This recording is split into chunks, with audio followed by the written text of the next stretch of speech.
Okay, we're back. Let me just... There we go. Okay, so... That's very loud. Let me turn down the music.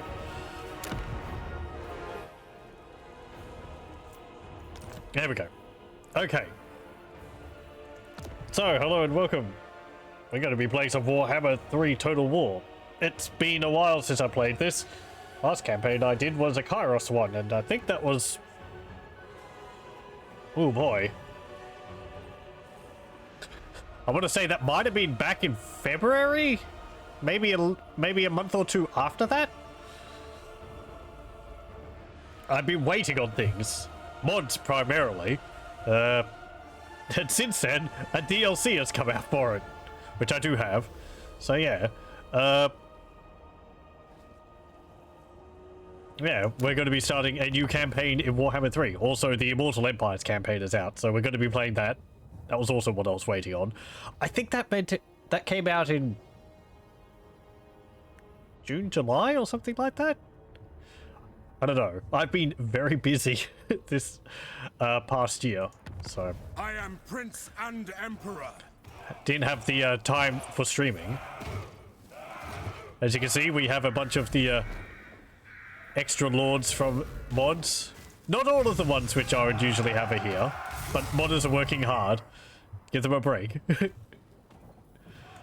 got Marius, Ulbrich, Theodoric, Volmir, Wolfram, and so on. And we've got all these races to choose from. It was in August, was it? Okay, thank you very much.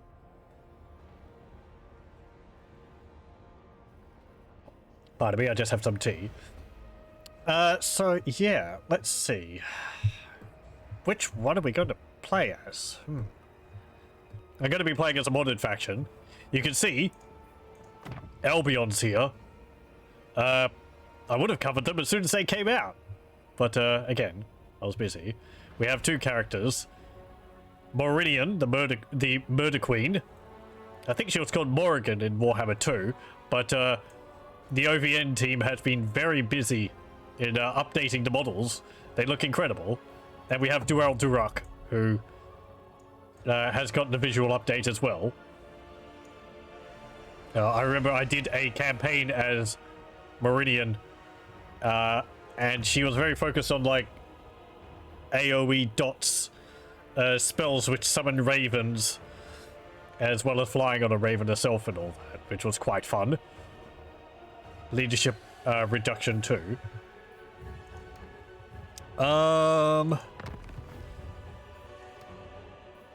No.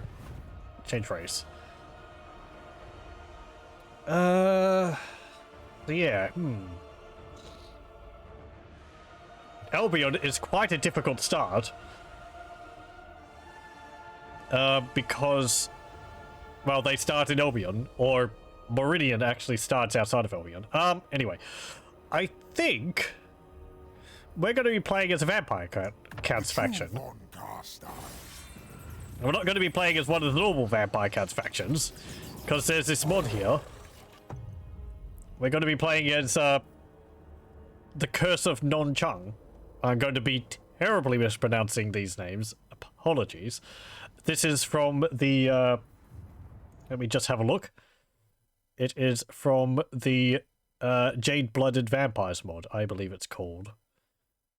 Yep, Jade Blooded Vampires, Curse of Nongchang, which is in a beta form at the moment, but I've played a campaign as them, and it's very, very playable as it is.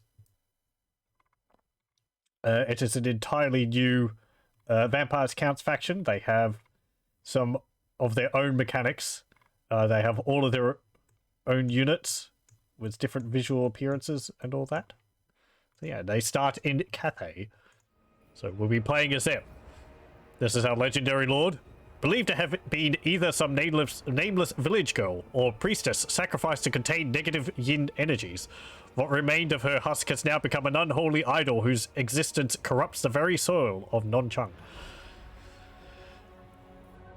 We have faction effects. Weapon strength plus 9% for Jiangxi units. Has a unique building chain in faction capital that provides various effects. Unique faction units have access to the yin-yang harmony mechanic in battle. Each unit belonging to this faction has Tainted the Black Lotus ability, which is a passive ability which increases in, let's see. Yeah, the effect intensity increases with time spent engaged in melee. So it deals 2 to 4 points of damage per second, up to 25 to 50 per second, and -1 armor to up to -15 armor on units which are hit in melee. And it lasts for 60 seconds, so it's pretty nice. If battles drag out, you're most likely going to win. Lord effects, lower enemy casualty replenishment rate in the region, extra vampire corruption, and -4 enemy leadership. And we have some units here, but let's actually we've got this lore channel here. This is just about the legendary lord. I can read that in campaign, so let's just start this. Enough yakking. It's abrupt, but I realize sometimes I have to just go, nope, stop talking, start playing. Otherwise I can go on for a long time. Total Overlord. Ah, yes. Forgot to mention that. Apologies. I would change the category, but OBS is being a sod. And the doc is not letting me change the category. Overlord's done already. Yep. Pardon, we just finished that a little bit ago. For tonight. Also welcome.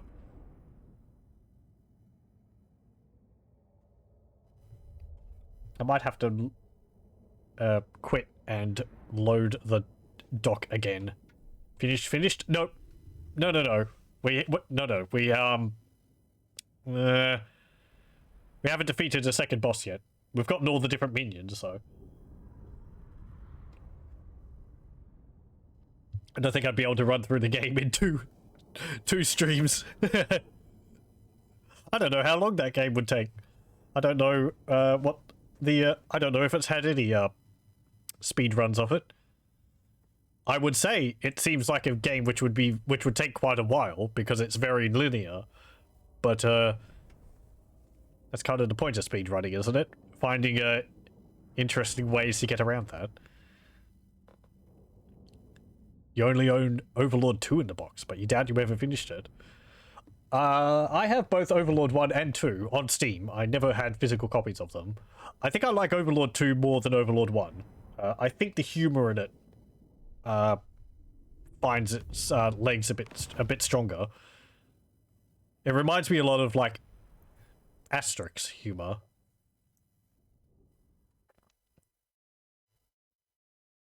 Yeah. Come on. I hope this loads.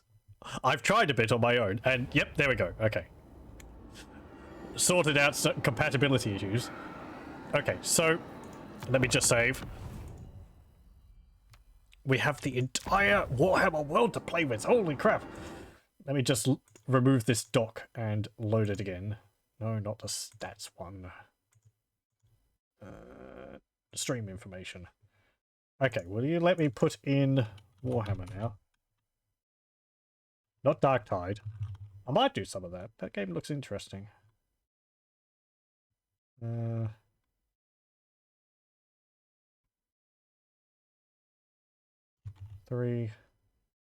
There we go. Okay, done. And I'll put in the tag. No, not mooded. Modded. There we go. Doesn't actually have like specific tags, you just type in your own ones now. Anyway, okay. How does one describe Overlord's gameplay anyway? It's a weird one, really. I usually describe it as like a third-person action RPG with elements of Pikmin. Though using another game as a description of game mechanics is maybe not the best option to take. Okay. So, here we are. In Grand Cathay, we start in Nongchang, which is a 2-region province, with Shiyama's Rest over here.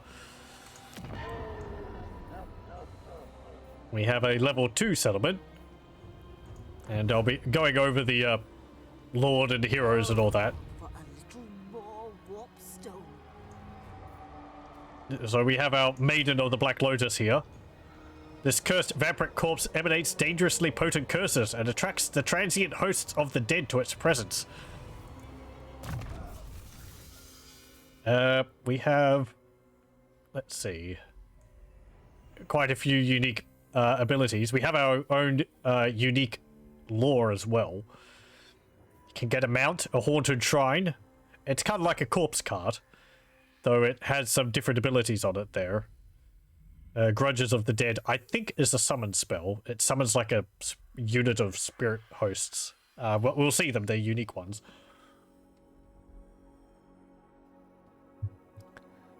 Started with Call of Duty 2 yesterday. Oh, okay. I haven't played any of that series. We have Black Homily here. Plus 30% miscast base chance for all enemy spellcasters in the local region. And increase in chance of the Winds of Magic increasing in strength when charging. No, hang on. Chance of Winds of Magic increasing in strength when charging. Plus 20%. Yes, right. So when we're channeling,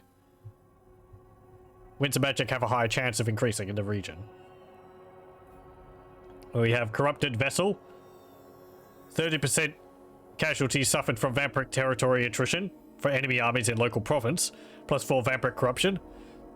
That, I think, means plus 10 on top of our, on top of our base stat. Worshippers of Death. Chanters and chanters with occult lanterns get Frenzy and Unbreakable. You get Ancient Fear. Plus 5 control and control plus 4 for adjacent provinces. Leadership plus 4 when fighting against Cathay. And we get Malevolent Haunters. Causes terror for hungry ghost units. And minus 6 control for the local enemy province. And All the Evils of Nongchang, which replaces Tainted the Black Lotus, which is quite a bit heavier in terms of damage. And it also reduces armor by 30% instead of by 15 points. Quite nice. And we have our lore here, which I'll go over at a later point. We get Greater Arcane Conduit, so we get Spell Mastery. There's a lot of new mechanics in Warhammer 3. Too many for me to really go over just in this video. And there's probably better videos which go over the different mechanics too. We don't have any items. We don't have any unique items either. But you'll see, we don't really need them. She does also have a barrier of 2,000 points. So we start off with this. Joljanan's Spirit Seal. Again, I apologize for my pronunciation. Which is kind of like Invocation of Nehek. 0.30% heal per second. What is Invocation of Nehek? If we look at that Lore of Vampires. 80%. 0.80% heal per second. So it's not as strong, but it has other bonuses. It increases leadership by plus 5. Thank you. And plus 12% physical resistance for 22 seconds. That can make you guys a little tougher when you cast it on them.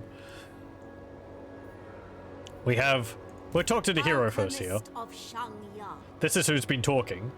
A channeler. She has the lore, which our lord has. Let's see. Metal and fire. Yeah, kind of like a mix between the lore of vampires and our unique lore. Curse of Undead, Van Hell's Dance Macabre. Ancestral Haunting, which lowers charge resistance by 30%, charge bonus by 30%, and leadership minus 12. Call from the Beyond. This is like our Raise Dead spell. It summons units of spirits, so they're ethereal units. It gets Evasion, Curse of Years, and Gate of the Spirit Realm, which summons an Underworld Gate Guardian, which is a big creature.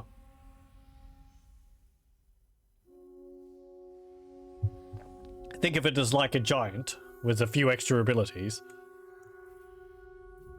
Arcane Conduit, and also Conjure Lesser Spirits, quell spirits, and enrage spirits. This is an ability which summons units of ghosts rather than a spell which summons units of ghosts. And these two abilities provide buffs along with some debuffs to ghost units which they're cast on. Or maybe just any unit which they're cast on. Increases melee defense, lowers melee attack and speed, replenishes their vigor, stops rampage, enraged spirits, causes rampage, increases vigor, loss, increases armor piercing by 50% and speed by 70%. So you can make them faster and more angry. We'll put you in the army. Let their feet become fleet. You have replenishment. I'm using the normal summon rules. Ooh, good point. No, I am playing with the... let me just have a look at my mod list. I am playing with the no degradation summons. So my summons will be permanent. Just because I like that. How's the capture? Because I'm noticing that it's a little bit jerky in OBS. But I haven't got any frame losses.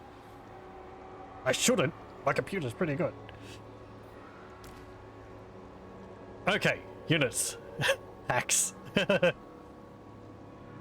I can say I'm playing as the game used to be.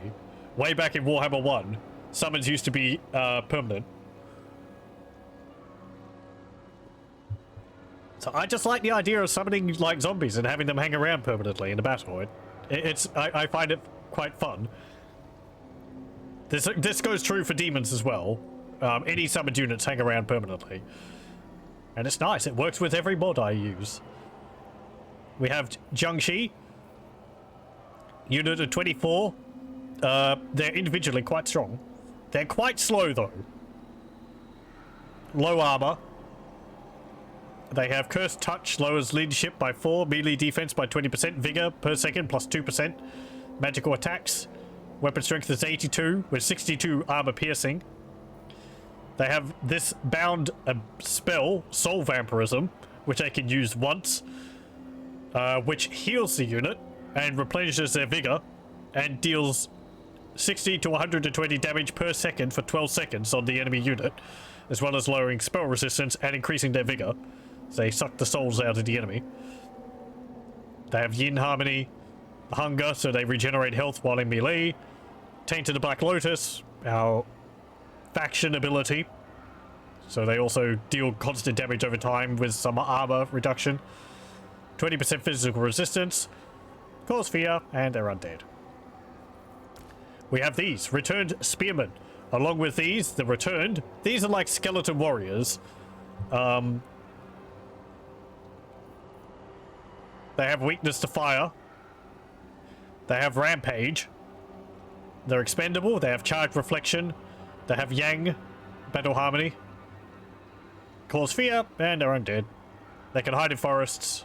They have anti-large. These ones have spears. 15, 35 melee defense. How do they compare against vampire count skeletons? Let's see. What was that? 15 and 35. Vampire counts, let's see, skeleton spears. 1430. Okay, so a little bit more melee attack and 5 more melee defense. We have crit ghouls, which are your basic crit ghouls. They're the same as the vampire counts ones. The Returned. These have anti-infantry. I believe, yeah, because they have dual swords. 17 melee attack, 29 melee defense. They have rampage as well. So they have trade-offs for being slightly better than normal skeletons. The count is expendable. I don't know whether that would that affect undead? I guess it would. We have spirit hosts. This is a unit which actually isn't in base Warhammer yet. In the tabletop, spirit hosts were, I think they were a swarm unit. They're basically a horde of ghosts which you would use to harass the enemy, kind of like rat swarms or snotlings or whatever. In this, they 55 physical resistance, yang, Cause Fear, Curse Touch again, magical attacks, so on. Pretty weak, but hey, they're extra ethereal bodies. And we got Felbats. Your usual undead vampire counts Felbats. They have the can fly ability, which means that they can fly. I think that means that they can land during combat, since you can now toggle flight on and off during a battle. Let's see. I'm going to put a point into Aura of Supremacy, because it lowers enemy leadership in the local province by -4. And we'll raise some undead. So, another thing to do with the with our faction, we don't have access to the raise undead mechanic like the vampire counts have. We can only summon these units: spirit hosts and ravenous spirit hosts. Ravenous spirit hosts are basically frenzied spirit hosts. They have eternal hunger, where when they're out of melee, they gradually take more and more damage, and their vigor, they get more and more tired. When they're in melee, they heal themselves. They get an slowly increasing armor piercing, melee attack, and vigor replenishment. So you want to get them into melee pretty quickly, otherwise they start devouring themselves and will eventually disappear. Normal spirit hosts don't have that. They also have frenzy, so again, they're stronger, but it comes with trade-offs of them. You sort of have to throw them into melee. But that's fine, we'll take them all. Do we want anything here? Let's see. Farm stand provides control. Probably going to want income. What's our income? 1,680. Oh, we do have a unique lord. These Jade Blooded Master Warlocks. We also have access to the normal Vampire Counts Lords, but I'm going to be just summoning these ones for thematic purposes. We also have the Woojing Compass, which we can direct. I think I am going to put it on Celestial Lake. Last time I played as them, it stayed on this and didn't go off of it, because the increase in income is very nice. And also increase in winter magic. And growth.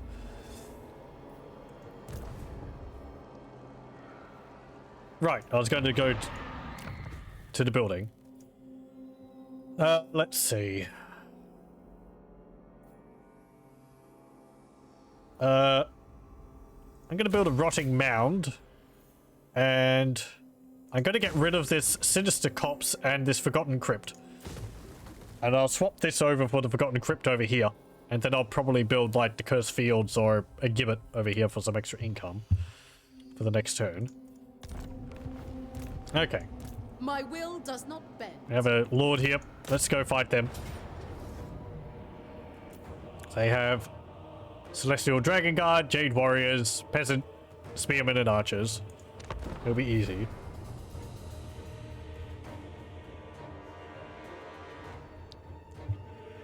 Oh, pardon. What does expendable do again? It means that if they break, enemy units around them which don't have expendable won't have a lower leadership penalty because of it. It's usually used for like Skaven, where the Skaven slaves flee, and then the rest of the Skaven are just like, they're slaves, they flee, it's not a problem. They don't care. Hello, welcome, welcome. You're really interested in Warhammer. It looks difficult and confusing. Massive learning curve. There are a lot of different mechanics to keep in mind. I could definitely recommend the game. I would probably suggest playing on the easier difficulty levels first, just to get an idea of it.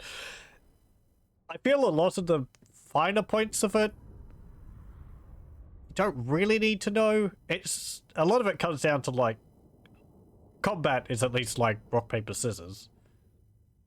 Building up your settlements and all that. There's a lot of different buildings. I do think the Warhammer series of the Total War games are a lot easier to access than say Attila or Rome 2. Rate of Assembly has made the UI a lot easier to understand. But yes, a problem with it also, though, would be because there's so many different factions in it now, they all can play quite differently, and they have different things between them. That can be a bit overwhelming. Yes, as Sungnif's saying, because there's a lot of different factions, there's a lot of different things to keep in mind. I'd probably play with, like, the Empire or the Dwarves first, or, well, Warhammer 3, Kislev, or Grand Cathay, and then move on to the other factions, because they're more variants of how the basic factions play. I suggested the Empire, but you'd have to have Warhammer 1 to be able to play as the Empire Warhammer 3. So if you get Warhammer 3, it would be either Kislev or Grand Cathay.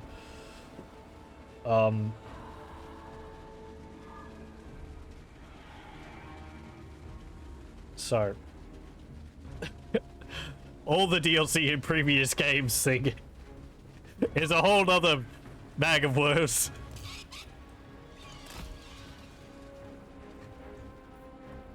There's a lot of different factions, but some of them are dependent on, like, having previous games. Oh right, yeah, that's a bit annoying. I might have to raise that. Okay, we'll get out Jiangxi over there, and you over there. Okay. So, let's have a look at our units. Where's our lord? There she is.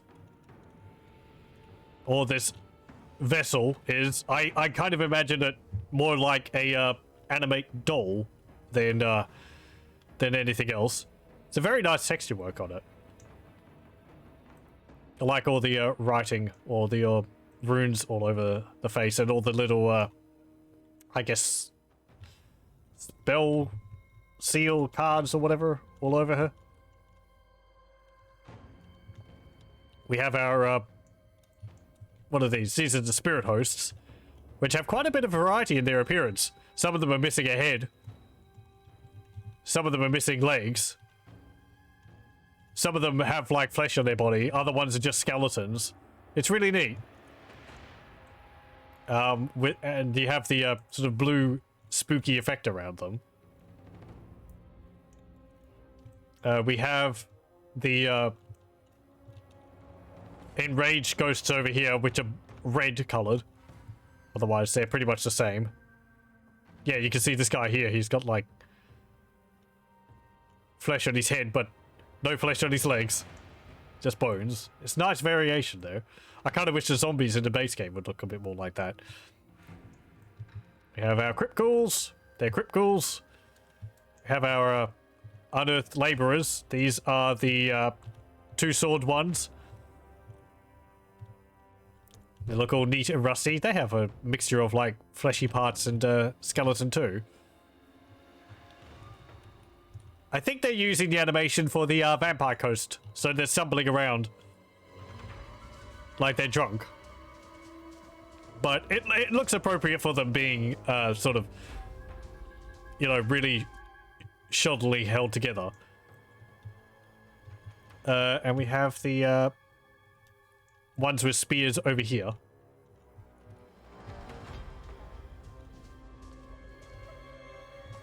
Yeah, I like the rusty effect on the helmets and armor. What else? We have the Jiangxi over here, which are hopping vampires. They have really nice clothes and a hat, and they have the spell tag on their face, on their forehead, and really long claws. And then we have Cathay over here. The what's it called? Celestial Dragon Guard. Peasants. Jade Warriors. More peasants.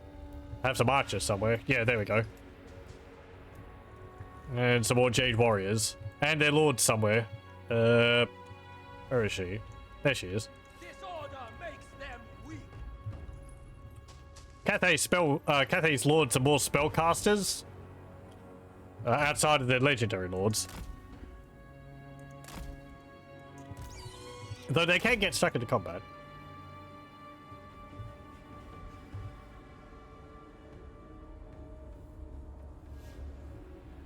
How many hours do I have in this? I declined to answer.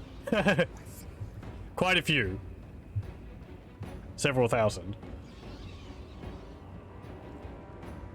Across all 3 of the games. I have at least 1,000 in Warhammer 3.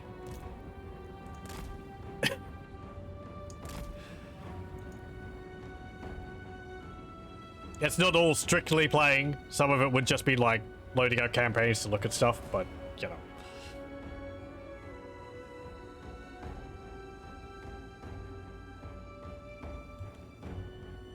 Campaigns can take a while. But then I don't finish every campaign I play. Some of them I just do for a few turns and quit. Whatever. Let's see. I'll get you over here. And I'll get these dudes over here. We'll flank them. And then we'll, march up the middle. We'll have our Fellbats go over here.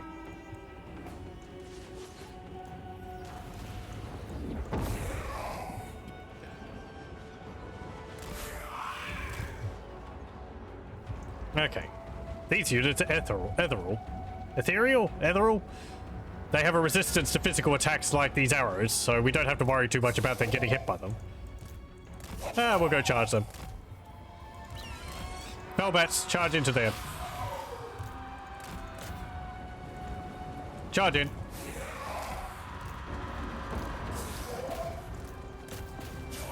Right, and charge the Celestial Dragon Guard.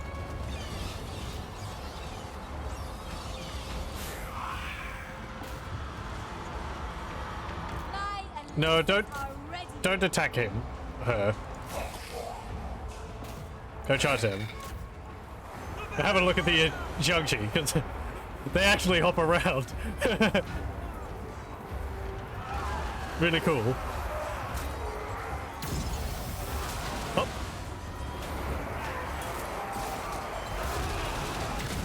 And they're pretty nasty. Oh, that's their lord there, though. Oh no, that's mine. Cow. There's our lord. I mentioned she's got a barrier on her. Oof.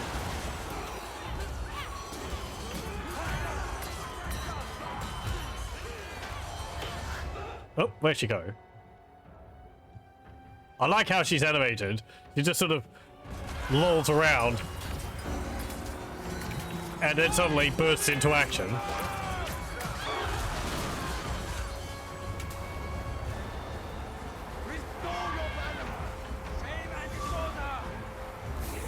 Massive clouds of spooky darkness. Okay, charge into them. Sorcerer's outcast.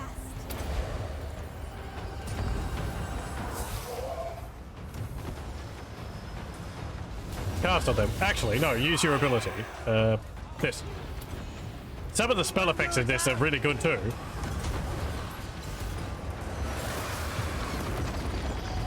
Gonna be spooky skeletons or spooky ghosts sucking their souls out. It's a really neat effect.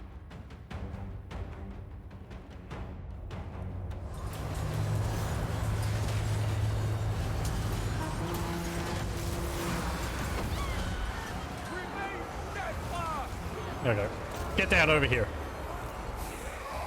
You can all charge up here too. Okay, charge after them.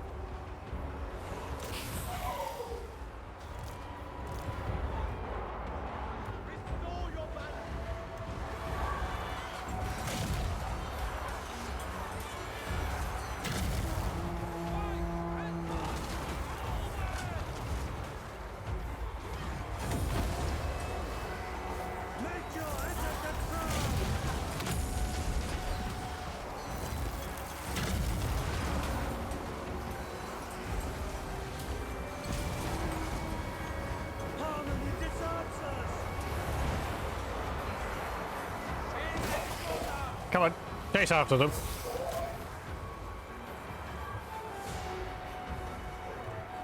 Someone rallied? Oh, they have. Oh, and them. Come on, get after them.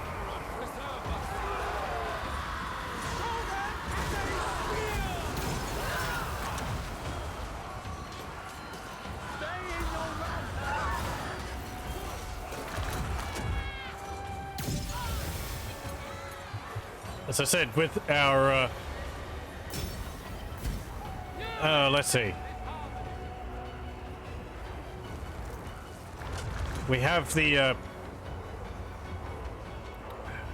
where does it list it? It should be listed up here, shouldn't it?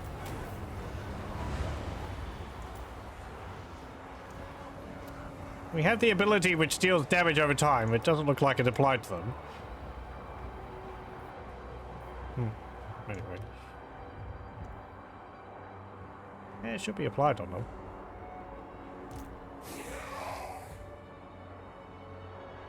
This. You can see its intensity increased slightly.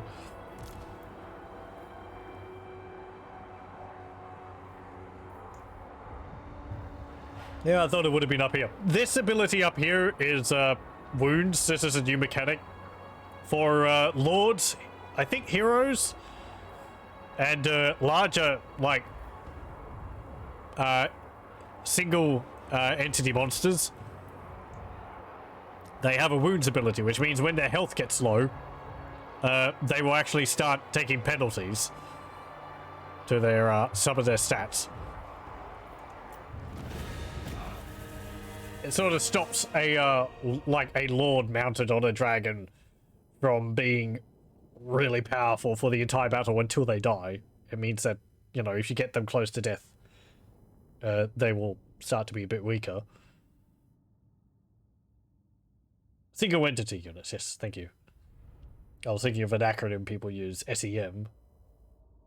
But they're not necessarily monsters. They could be like chariots and... oh, some other things.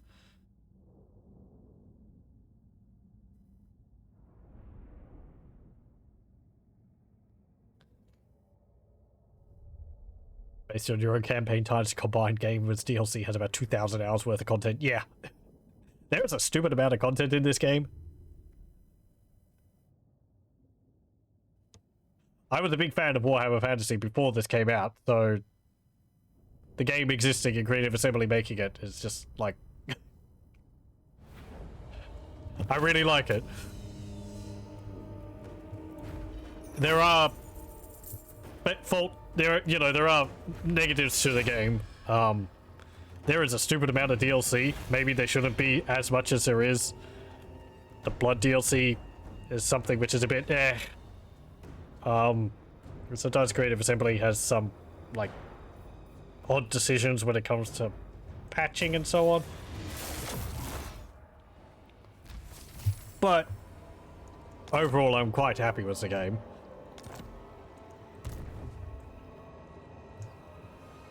Let's see. Right. So I'm going to get rid of those buildings. Oh yes, chanters. Here we go. Deranged madmen who have found themselves in worship of He Lianhua. They chant forbidden Cathayan rites to invoke the restless spirits of the deceased. These dudes have... what do they do? Unholy incantations. Right, they've got a passive heal around them.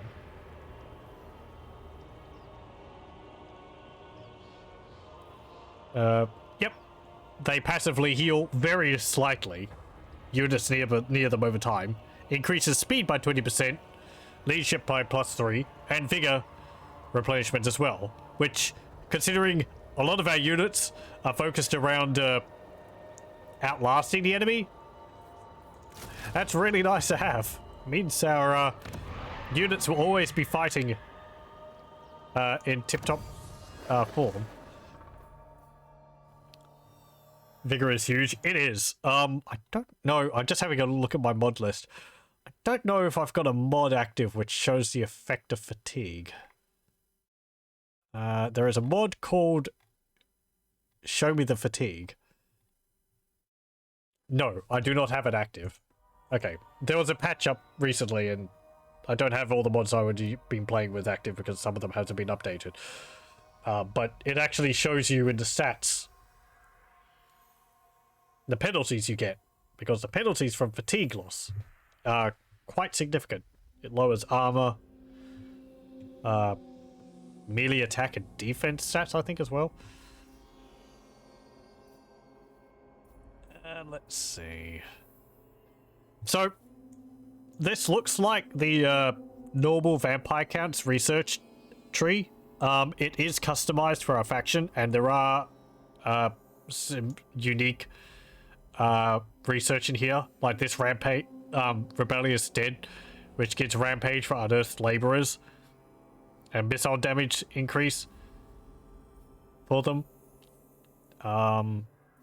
But it's just laid out the same as the vampire counts one. There's perfect vigor for revenants and Yusha units. I think we're going to go for these ones. These what's it called? Economy ones first, because I want extra income and growth, which would be nice. So, enemies which we have nearby. We have over here the Jade Custodians. They're quite a large faction. I think they have this province and maybe part of another province up here.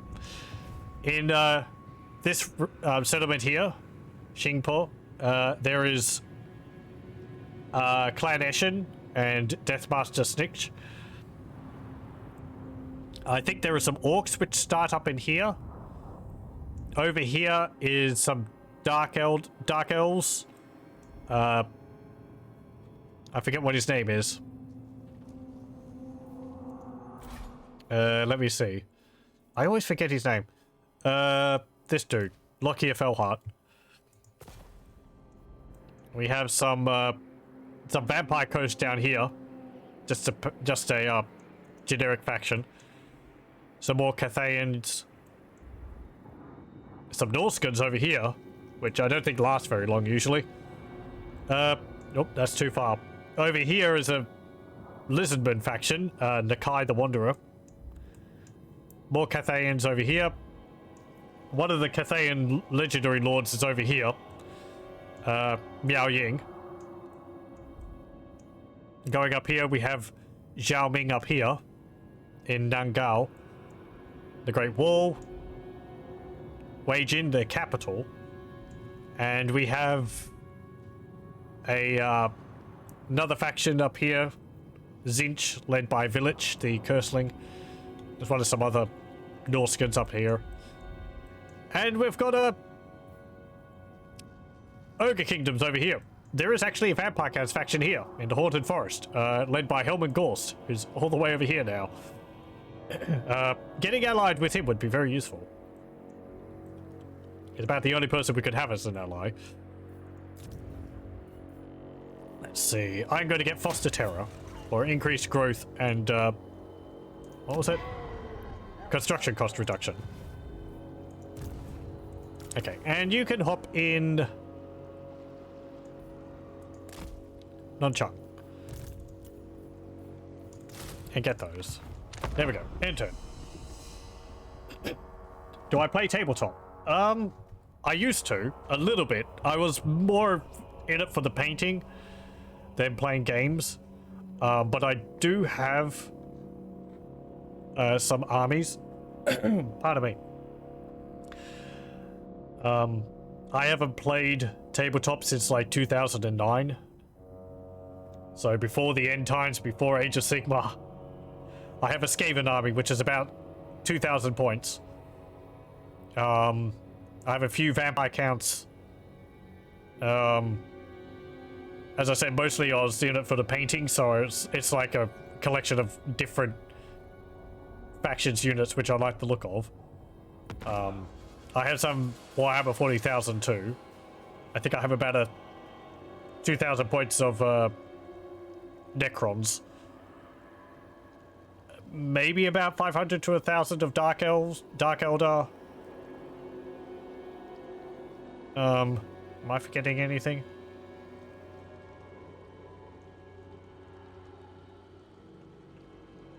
No. Actually, I think it's only like 500 points of Dark Elder, so it's not that much. Yeah. It's been ages since I painted anything, though. I think it was like beginning of last year since I did some painting. I need to do some more. It was very peaceful. So this is a unique building which it mentioned we had. Corrupted Shrine. It gives us income, reduces the campaign movement range for enemy units starting in enemy armies starting in this province, increased vampire corruption, reduces enemy leadership in this province. Also gives the ability Grudges of the Dead for armies in this province. And it provides some garrison of chanters with occult lanterns, and spirit host. I think occult lanterns are like the corpse cart vigor mortis buff. Let's see. Oh no. They have lanterns, so they can summon a unit of vengeful spirits. Right. So they're the same, but they can summon some ghosts. And this gets better over time. Gives us quite a lot of income. The bonuses, the other buffs it gives are nice, or debuffs it gives are nice. They're restricted to the one province, though. So just Nongchang Basin, which is all this purple area here. So if enemies come into here, they get a lot of debuffs. Outside of it, it doesn't provide too much, but the income's nice. So we'll get that. And I'll get the Rotting Mound. I want more growth. I want this settlement to increase in level quickly. And we are quite low on money, so I will get another unit of Chanters and enter.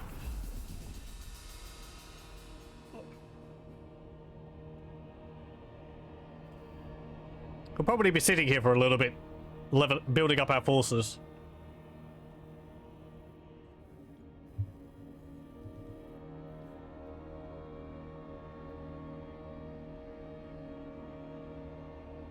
Before thinking of moving on to another province. I think last time I went... I think I went to this region first. And then I think I went to the, this region down here, Broken Lands of Lee. Because there's a few capitals nearby. So I took Shillong, I took this one here, then I took this one. And the capitals just give me a lot of income. And then I started taking the smaller settlements. Problem is, if I go to war here, they have some settlements up here too. There's a capital. That's actually right on our border. Yeah, I could just march across and take that, so I might go there first. I will get...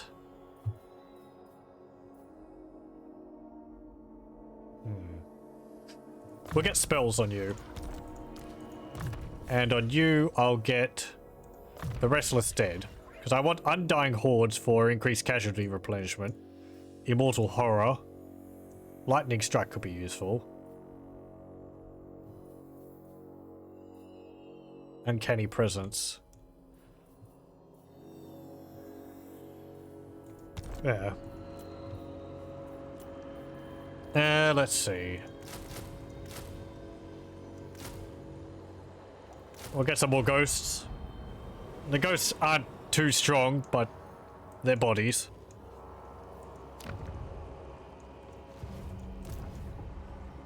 Okay, we'll move up to here. And enter. Okay. Oh, let's see. Unit fatigue starts at 30,000. 24,000 is winded. Minus 5% speed, melee attack, reload, and armor piercing. Tired. Yeah, and exhausted, they take minus 15% speed, minus 30% melee attack, minus 10% melee defense, minus 30% charge, minus 40% reload speed, and minus 10% armor piercing. So the melee attack is probably the biggest thing there. Because it means... Yeah, well, your units just aren't going to be hitting the enemy units as often.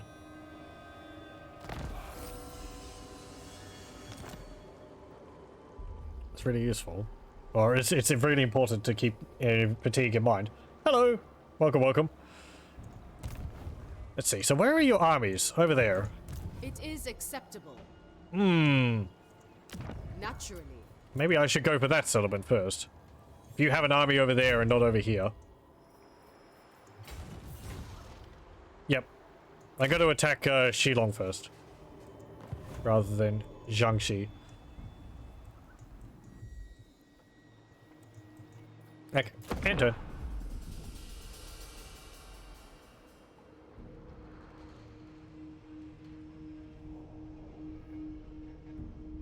I really like the detail of the campaign map Creative Assembly got in the Wars of Empires campaign. There's a lot of little details everywhere, like the water wheels and the towers and just little market areas and mountains and all this stuff all over the place.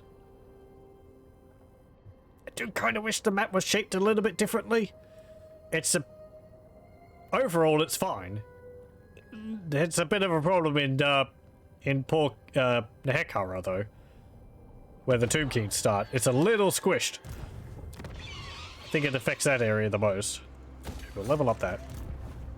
Nope. Certainly. There's a caravan. Okay. Declare war on you. And we'll go and attack you. Cathay and Undead mod, right? Yep. We are playing as the Jade Vampires. Jade Blooded Vampires mod. Let's see. We have siege attackers, so we'll just attack outright. I believe we should be able to win. Have a look at the map.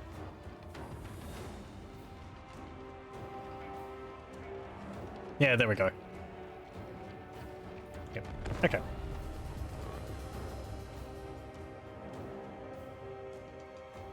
It's also not as drab as it was in the previous games. Yeah, some of the...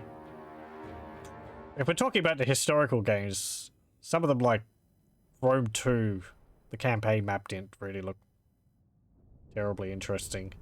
Tiller also, maybe. I think Warhammer 1 and 2 had neat details on the map. Not as much as this one, though.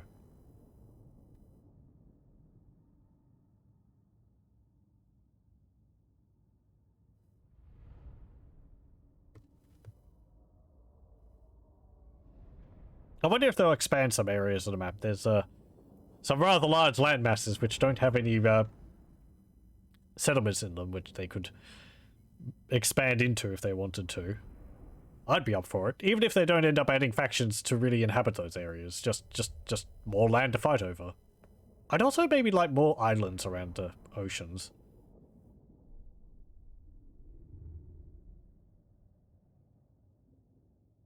Just in some areas. Maybe around the Great Vortex, where Noctilus is. Don't worry if you don't know what I'm talking about. Okay. Let's see. Where shall we attack? So there's no towers here. I think we're going to attack straight up the center there.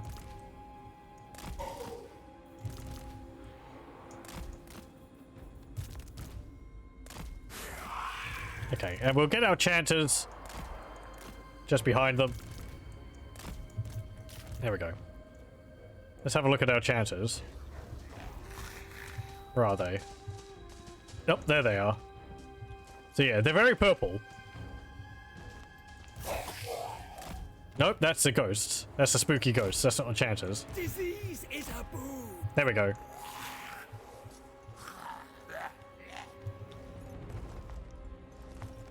Yeah, they look appropriately maddened.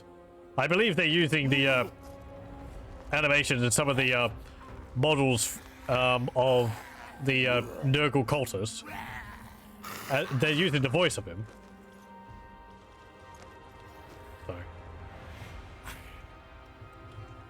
I have to say, for some of the later units, they really did a good job on creating just really creepy looking monsters.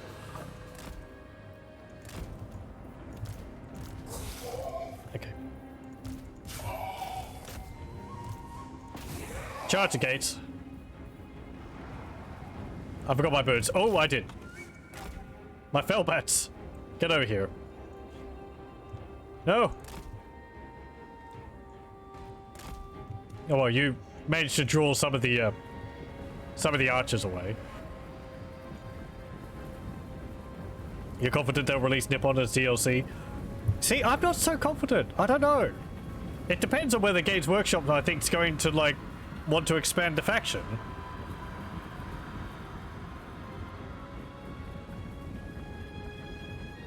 I don't know whether they would add that. They made a full faction out of Cathay. I don't know how often they're going to be doing that.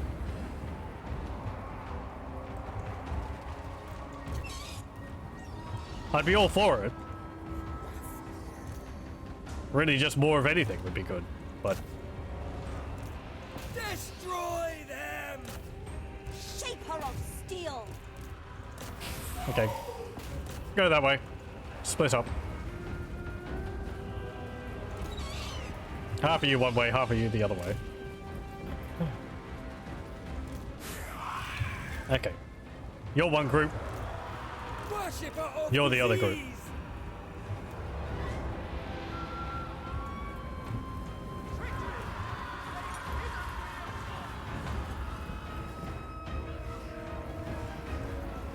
You don't realize it, but spookies have come for you. The settlements look fantastic as well. There's some really nice lighting on the maps.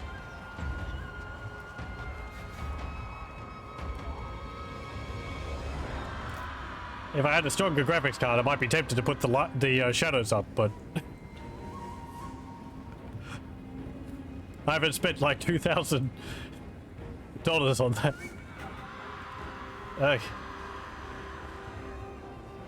There's a little bit of lag. Oh well. I am streaming at the same time. Seems to be going fine. Well, it's more animation stutter than lag. I'm not dropping any frames.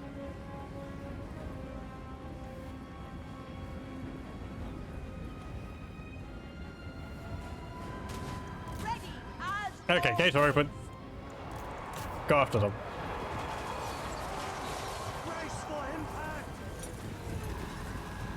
Where's the button? There it is.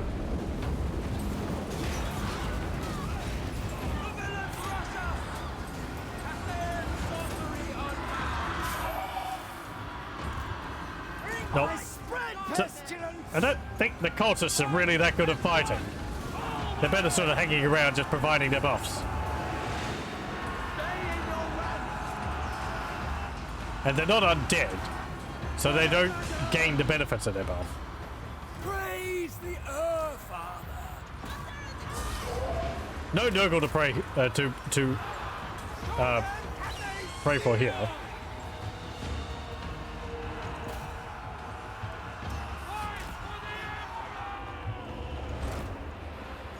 Okay, get in there.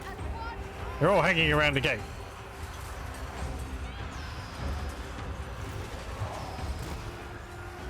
Come on.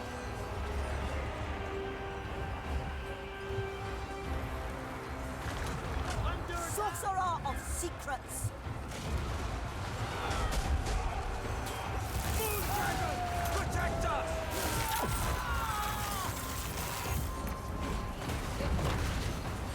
Had to suck his soul out. Turn and regain your honor!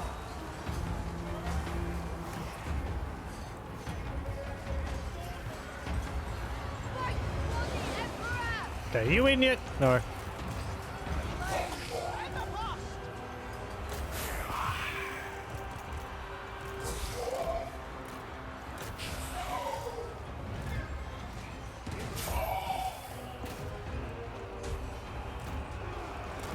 Okay, there you go.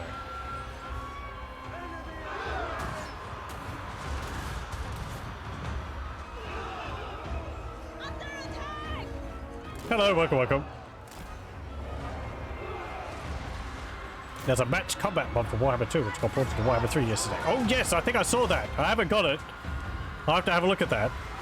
Yeah, well, it adds like more animations for different units fighting each other. That'd be pretty cool.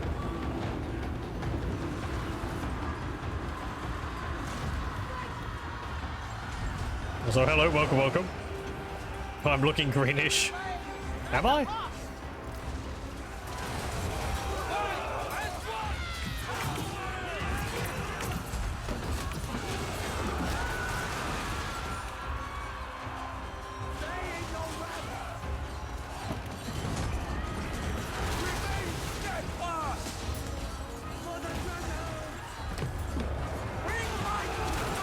Lamb.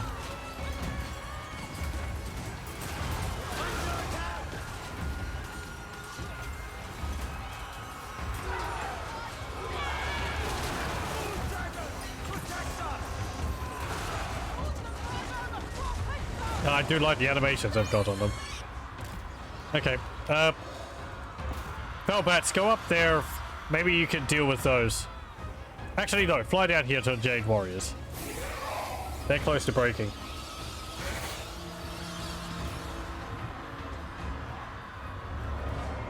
Okay. Yeah, you can keep chasing them. Sorceress outcast. Charge up there.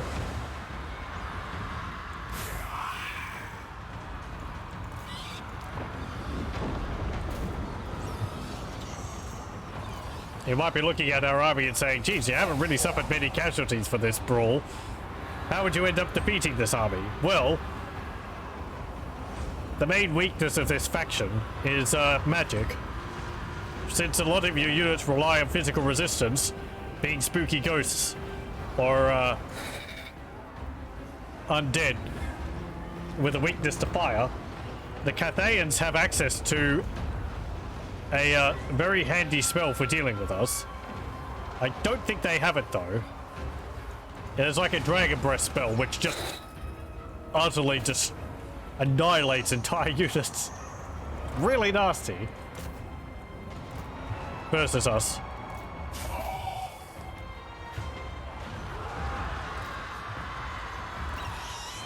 Now, and then it comes down to whether the AI is smart enough to realize that. No, they're not.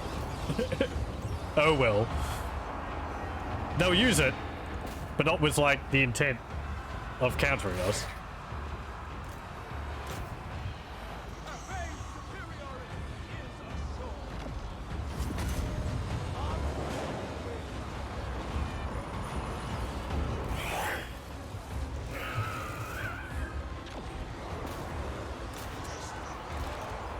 Okay, come on. Also, for some of our units which have barriers, if their barrier breaks, they will start taking damage really quickly. So we have to be careful about that.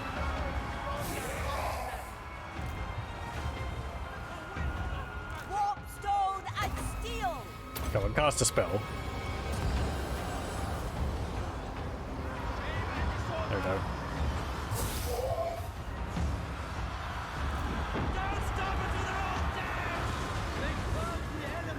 Oh!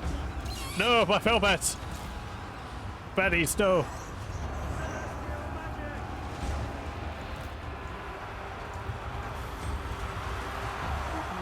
Make your ancestors proud! Our Lord has a charge ability which summons these hands out of the ground. That's why they keep popping up every now and then.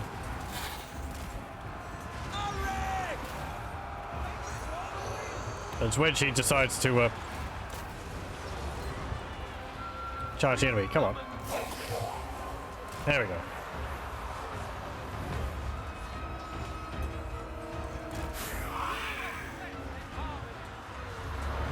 Go around this way.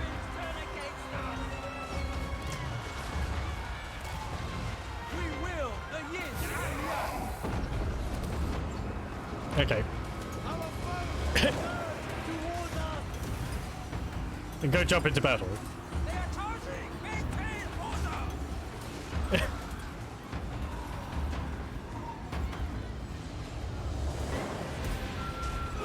These guys are surprisingly tough.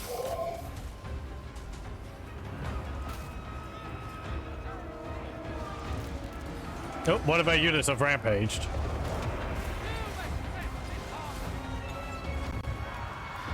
My elixirs are ready. Okay, charge up there.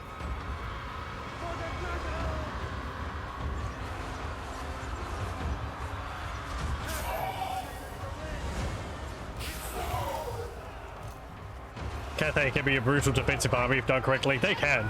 I've had huge problems facing them against them as Nurgle. Secrets. You really have to like flank them and break their formations, otherwise they just sit there.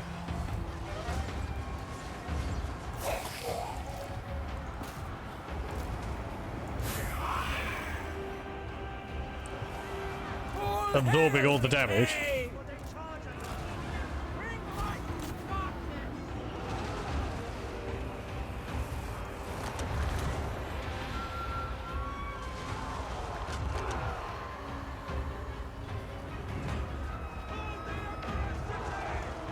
Luckily we have the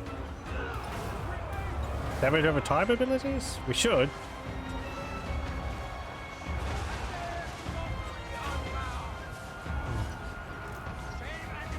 I should be seeing it applied to them. I mean, their leadership's lowered.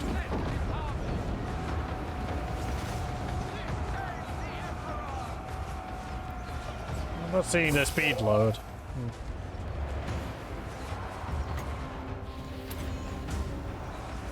No, you have to be quite close. Okay, use it on them.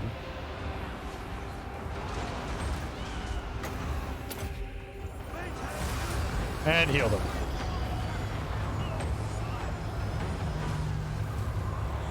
Master metallurgist. Okay, how are these guys going? Oh, there we go. They have the ability on them. You can see their flag's got this purplish smoke coming off of it. Oh, hang on. It might only apply if they're fleeing. Affected units. Enabled if leadership is wavering or lower. Right, there we go. So, yeah, when their leadership gets low, then it applies to them. And it starts damaging them over time. Keeper of steel. Mystery solved. Restore your banner. Time to gain your honor. I have another mod, which we'll have to watch out for later on, called the, well, it adds landmarks around the map. And one of the ones in Cathay is quite nasty in that it gives Jade warriors magical weapons and armor. So I think it gives them a very slight heal over time, as well as a bit of spell protection, and it makes them have magical attacks. That's going to be nasty. Because it means that faction, the faction who has that building, all of their Jade warriors will have magical attacks.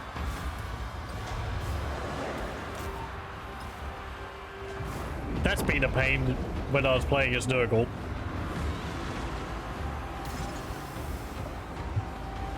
The plague lord. Can I summon any ghosts? No. Ready as always. Now, if I was going to suggest something, I might say the heal spell here maybe should only affect like 5 units max. Invocation of Neck, I think, only affects 3 or 4. But this can affect my entire army if they're clumped up.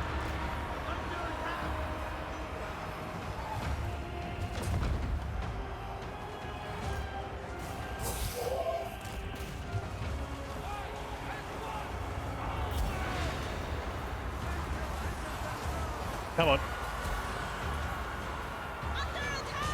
Curse him.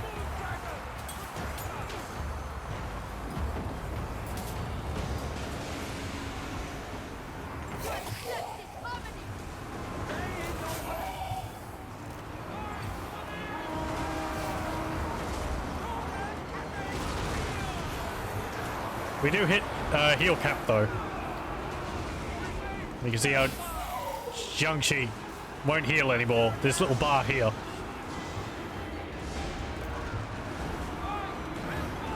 I haven't looked to see if there's a mod which will remove that. There's buffs which you can get to increase the heal cap. So I'm kind of fine with it.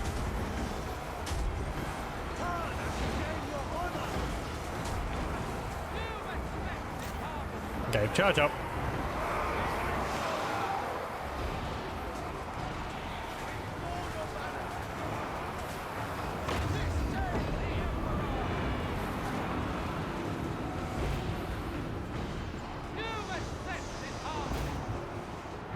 Come on.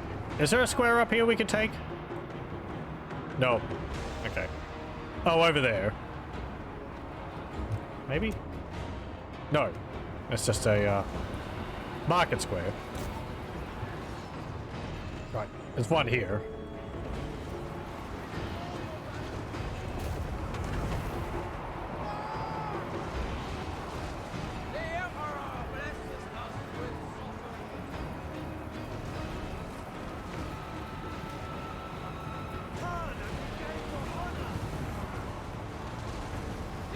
Okay. Charge up.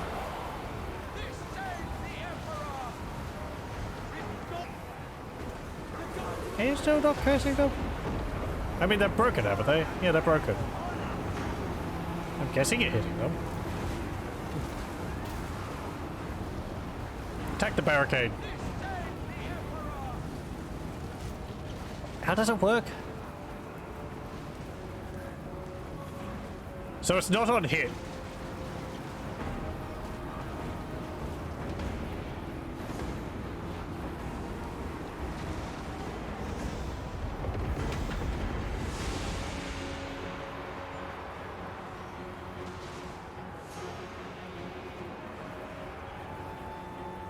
Or is that if my leadership is low, is wavering or lowered?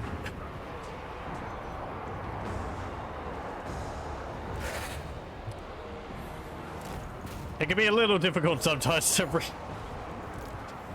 read the to understand the tooltips. Or at least I get confused with them sometimes.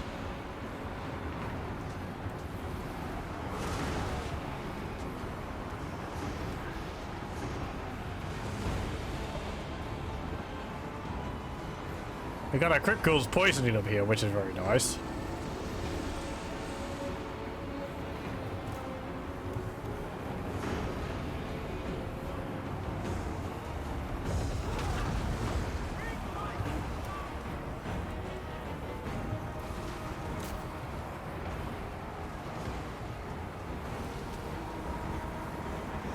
A good defensive wall with artillery support will wreck the opponent. Some of Cathay's artillery is a huge pain. Those rocket launchers have got... Ugh. You forget the Hellfire missile or what's it called? The Hellstorm rocket batteries that the Empire have. The Cathayan ones are worse, I think. I think the Empire ones have like a bigger Setting out. a bigger blast radius and more like a larger impact area, but I think the Cathayan ones are more accurate.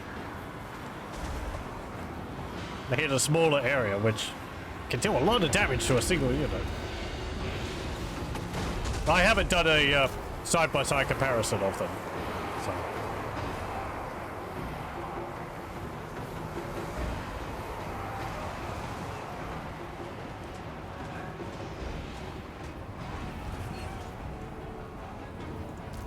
Come on, go after their lord. This is another of Cathay's lords, the magistrate. They're more of a administrative buff lord rather than a melee lord. Sorceress outcast. Whereas these ones, I think, are more like the what are they called? Shigengan. Yeah, they're more like spellcasters. Warpstone and steel. Iron rock. Okay, go up here. Our guys are pretty fast with those chances nearby.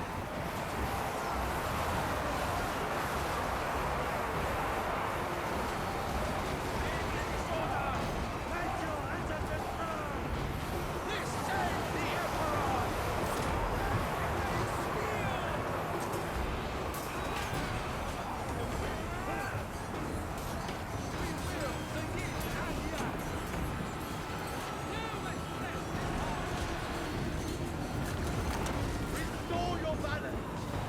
Fight as one. Always.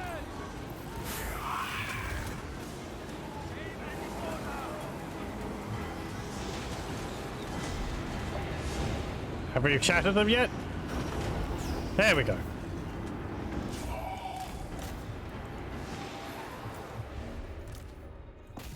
Chase them down. Oh, where are you? Oh, over there.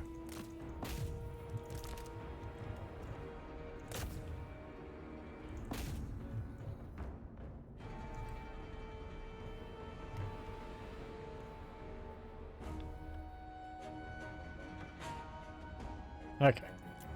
Hand battle.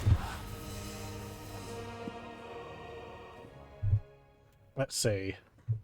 Wow, those guys got a lot of kills. 448 on the returned. They're just skeleton warriors, basically. Ugh. I'm guessing it's just the healing that they were getting over time and all that. Just stuck in combat. They just won't die. Critgul's got a fair few kills too. The units could possibly do with a bit of fine-tuning.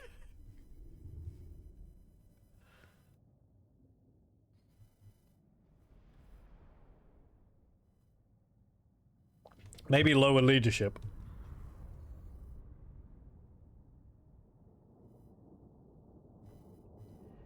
A magistrate has various buff abilities he can activate on certain units so long as he's not engaged in melee, if you remember correctly. Oh, okay. I haven't actually played as Cathay yet. I've played as every other faction but Cathay. I'm not sure why.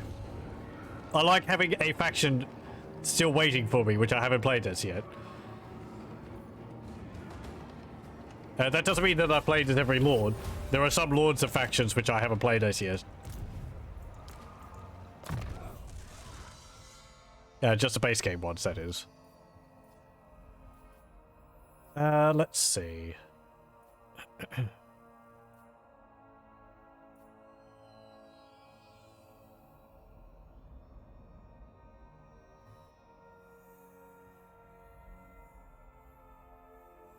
Yeah, it must be if my leadership's wavering or lower rather than the enemies. We'll get call from the beyond, and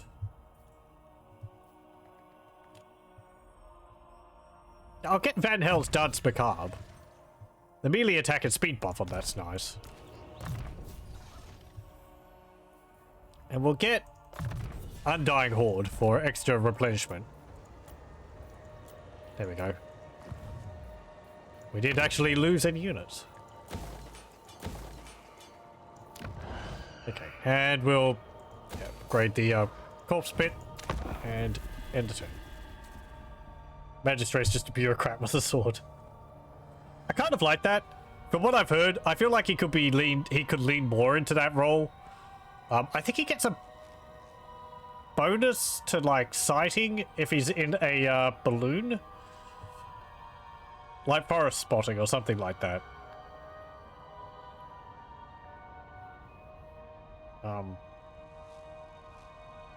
But I don't think he gets a unique blue skill tree, which he probably should, seeing as that's more of his focus.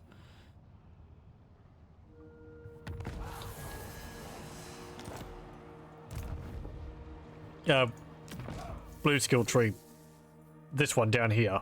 This is mostly like army buffs. So it's like movement speed increase, casualty replenishment increase, upkeep reduction and experience gain increase, attrition reduction, ambush increase chance, and things like that. It would have been the same for him, but... Okay, so we've got that one there. Bridge of Heaven. Baleful Hills. Oh, pardon me.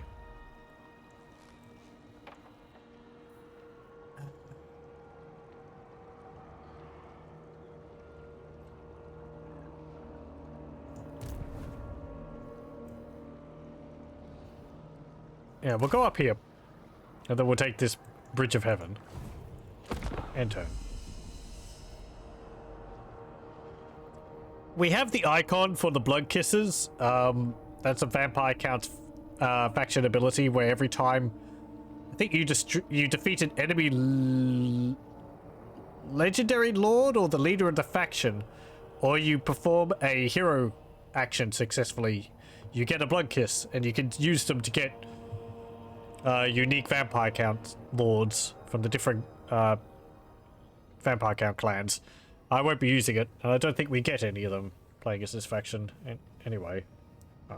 There's no, at least last time I played, I'll have a check in a moment, but there was no lords which were unique to our faction. Yeah. No, so we won't be getting it. I mean, there's some bonuses there, but I don't think we can get any points.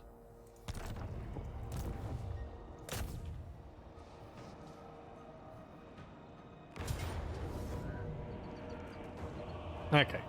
Oh no, if I auto-resolve, our bats will die. Okay. I'll play it. Bureaucrat in a balloon. I know he'll just throw books and reject requisition forms due to an error at you from it. The worst type of bombardment. Just endless forms which the enemy have to fill out. It's a speed debuff. And a morale debuff. He's got different ones. Some of them lower the enemy's weapon strengths because they've realized they haven't actually filled out the forms for using the weapons, so they just drop them.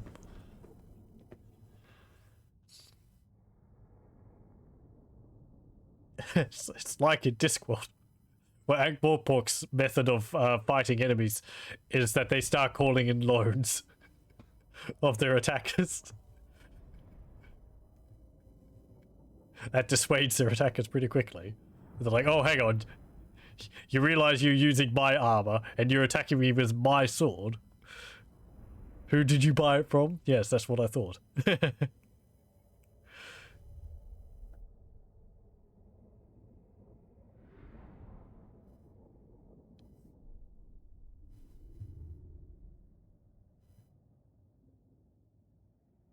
How are we going for time? Okay, we might do another 15 minutes of this. There's, Overlord went a bit over time. Ugh. I am not proud of myself.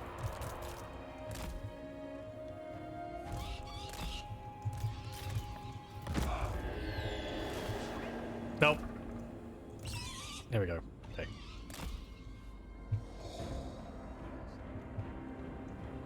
Oh, the reinforcements arrived. Instantly. Oh, it must be because they came from the settlement.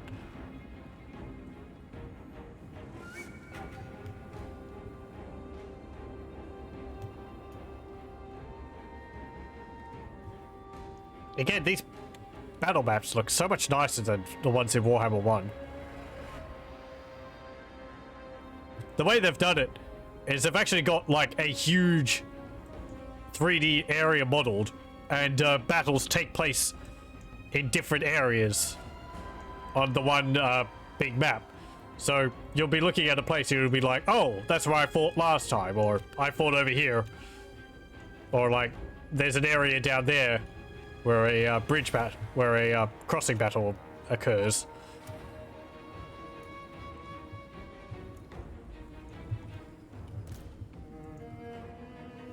It's a neat way to do things, and I think it provides a nice amount of like continuity between areas. Though, I think at the moment there's some problems with maps being a bit out of place. But like, I'm fighting in a desert, but this isn't a desert map. But that's just... Oh! There's that fire breath spell.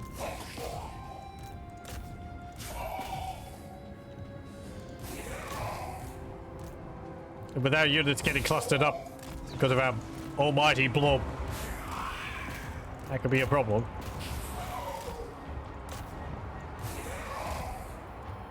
The Plague Lord's servant! Come on. Chanter's up there. And I guess the rest of you charge in. As always. Eesh. It's a pretty cheap spell, so they should cast it quite frequently.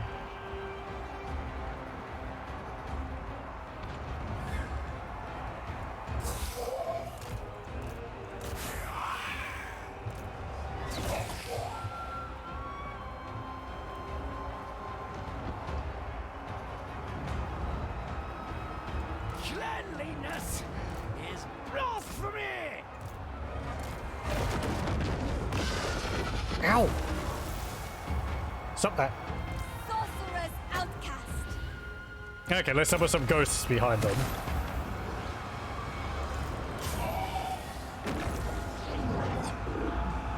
There's some nice effects for summoning units too. Acolyte of secrets.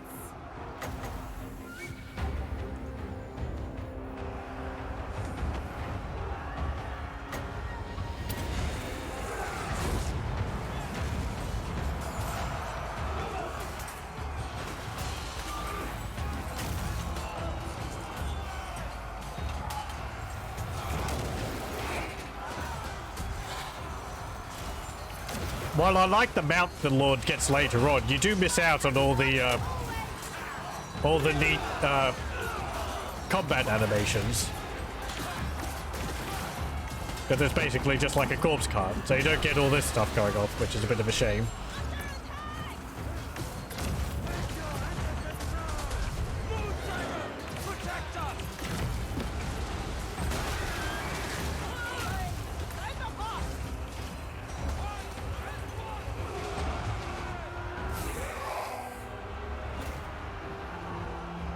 Okay, charge down there. Master metallurgist.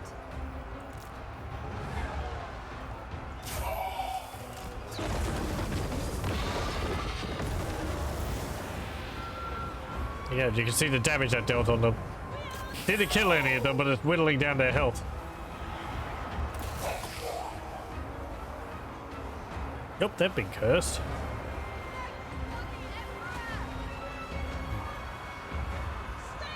Oh, but there's spirit hosts here.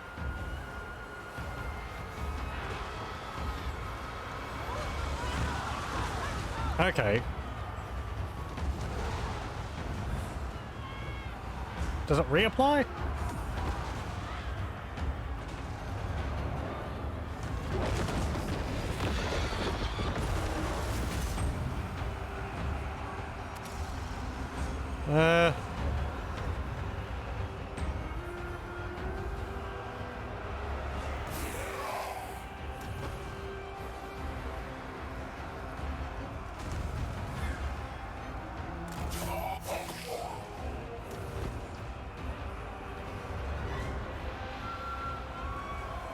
Doesn't look like it. Oh, hang on. No, maybe it did. It's gone off on them again. Okay. Oh, hang on. No, it did have a cooldown listed, didn't it? No, it didn't? Hang on. I'm sorry I keep going back to this. Trying to figure out how it works. Lasts for 60 seconds. Doesn't have a cooldown on it. 15 meters, 40 meter spread range. So it affects one unit, then spreads to others nearby.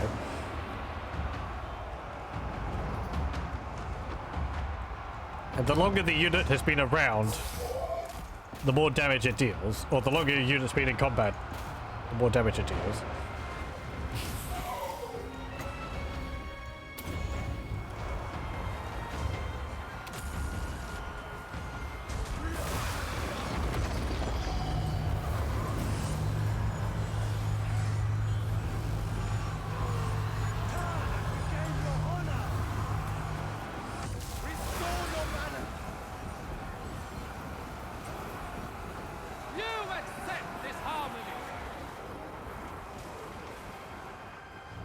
Okay.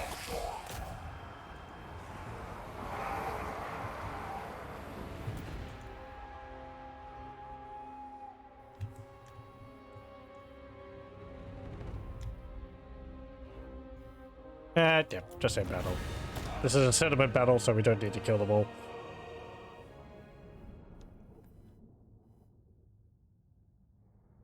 Yeah, it does say I dropped some frames.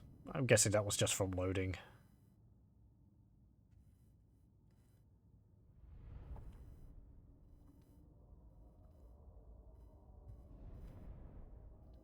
Ah, cold tea.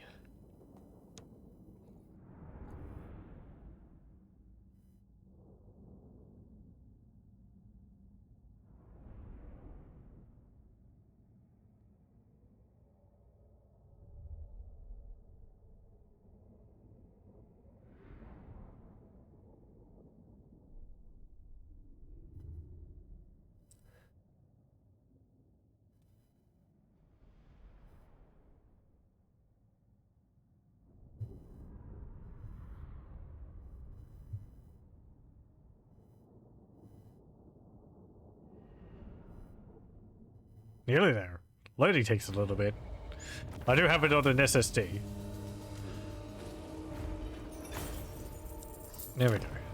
Okay. Just occupy. There we go.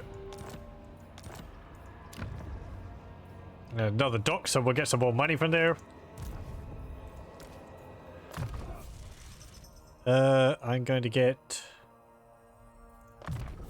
Manel's Dance Macabre level 2 so I can Area of Effect cast it. I want to have a look at this. Let's see. So this changes her ability, which means that it applies. It affects enemies within range all 30 meters, and it deals damage over time. And minus 30% armor. Very nice.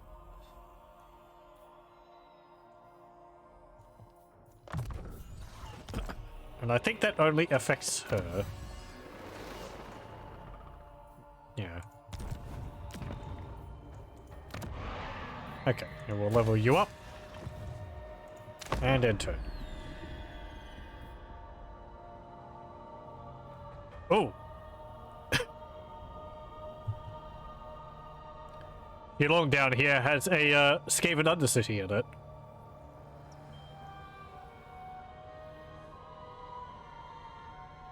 Is that going to be Clan Ashen? I don't know whether I want to extend further this way because the Legendary Lord is over there, Miao Ying. It might be better if I go south. That will leave these areas open for them to recruit new units at, but looks like they're actually recruiting up there.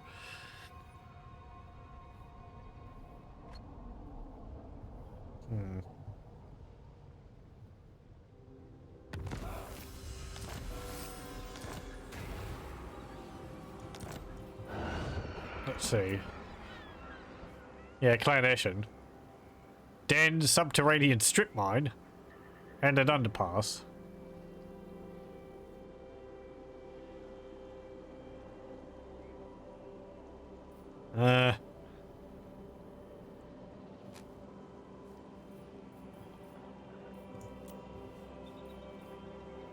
Do I want to get rid of it or level up my settlement first? It doesn't...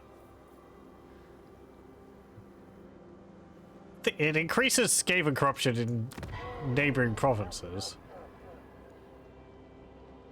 That won't really affect us.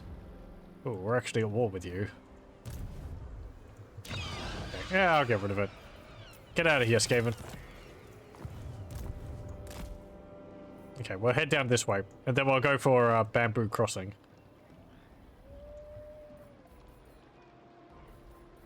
Oh, I lost a unit. I lost a unit of ghosts.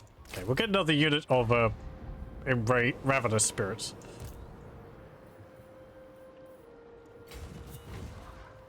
And force march you over that way. Okay, enter.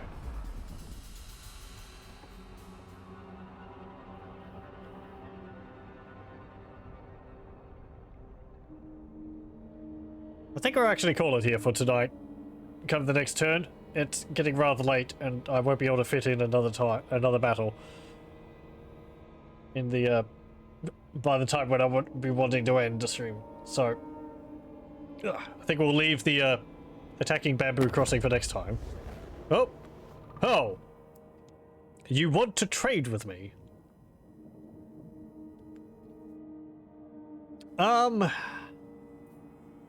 Not for much.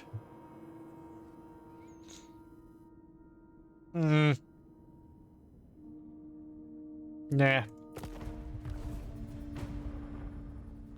I know a bit of extra money, but I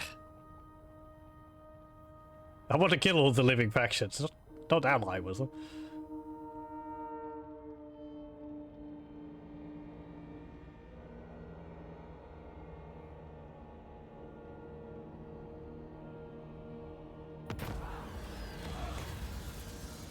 Yeah. Welcome the people who want to move in. Did they move their army out of there? I'll level up that.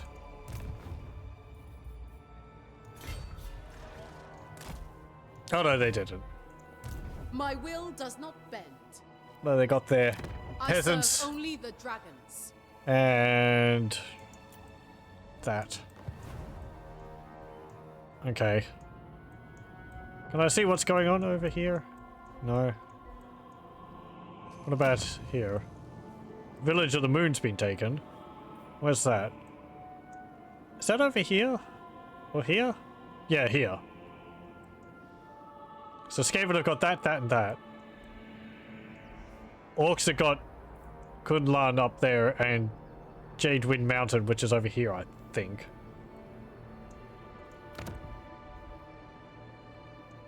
It's all still owned by them.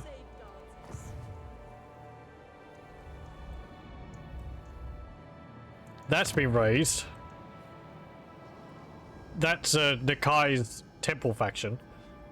Nakai doesn't settle areas, he donates them to defenders of the Great Plan.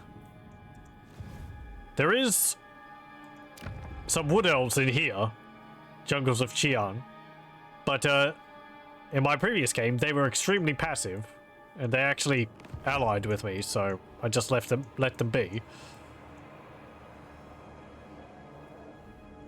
Muscle and metal. Can we see anything else of the rest of the wide world? No? Okay. Yeah, we're just going to be focused around here for most of the campaign. There's nothing down here. There's some elves down here, but that's a long way away. Maybe over here, because there's ogres here and the other undead faction down here. Yep. Then there's all this stuff, but who cares about what's going on over there? At the end of the campaign, I can have a look. I do have a toggle fog of war mod active, so that would be good to have a look. But I think we'll save it there, and we'll continue with this next time. Pretty good start. Not too much in the way of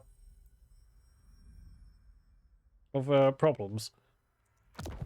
I'm playing on I'm pretty sure I'm playing on hard normal, hard for the campaign and normal for the battles, just because I don't like the buffs the AI get in battles, and hard on the campaign just so that the AI has a little bit of a you know, higher edge over me. So, but I don't think it's much. Let me have a look. It will show and Emperor. Default. Yeah, campaign difficulty is hard, battle difficulty is normal. So they pay a bit less upkeep and they have recruitment bonuses. But battle difficulty, they receive no penalties. And no bonuses. So yeah. Anyway, that'll be it for Warhammer 3 for tonight. I'll thank you very much for joining, and I hope you join me again next time.